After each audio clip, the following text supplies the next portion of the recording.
Hey, welcome back to the Sunday Serving channel for a dose of gospel. Stories of hope, inspiration, challenge for the week. So we were going through Acts, the Acts of the Apostles, stories of faith, stories of healing, stories of the power of God coming down, changing lives.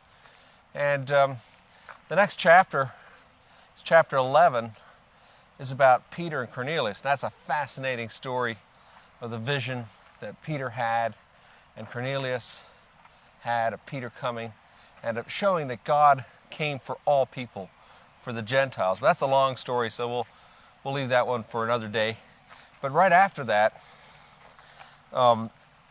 tells it in chapter 12 about how Herod, King Herod, I guess the same Herod that had been involved in crucifying Jesus, he killed James and he imprisoned Peter. And so imagine yourselves in Peter's shoes after all this excitement. Now he's in prison.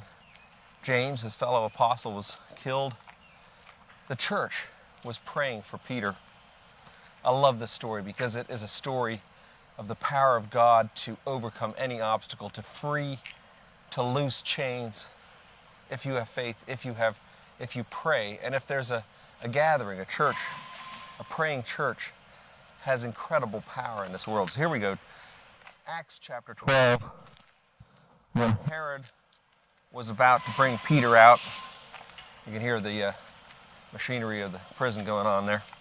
That very night, Peter was sleeping between two soldiers, bound with two chains. Now, what does that say? So, must have been a very valuable prisoner. Their version of solitary confinement was imprison the guy with two soldiers on either side of him, sleeping with two chains.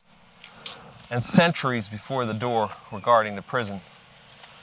It said earlier in that chapter they had 2 legions of soldiers guarding these prisoners. But listen to this. And behold, an angel of the Lord stood next to him. So in the middle of the night, behold, an angel of the Lord stood next to him, and a light shone in the cell. He struck Peter on the side and woke him up, saying, "Get up quickly." And the chains fell off of him. I love that line. And the chains fell off of him. It took an angel of the Lord. Didn't matter what human obstructions there were. 2 soldiers on either side, 2 chains, legions of soldiers outside the door, locks, guards, gates, fences. The chains fell off of him. And the angel said to him, "Dress yourself and put on your sandals." And he did so. And he said to him, "Wrap your cloak around you and follow me." And he went out and followed him. He did not know that what was being done by the angel was real, but thought he was seeing a vision. When they passed the first and the second guard, they came out of the iron gate leading into the city. It opened for them. It opened for them on its own accord. And they went out and went along one street, and immediately the angel left him. And when Peter came to himself, he said, "Now I am sure that the Lord has sent his angel and rescued me from the hand of Herod and from all the Jewish people were expecting." So it was real. It was not a vision. You can imagine Peter thinking it was a vision.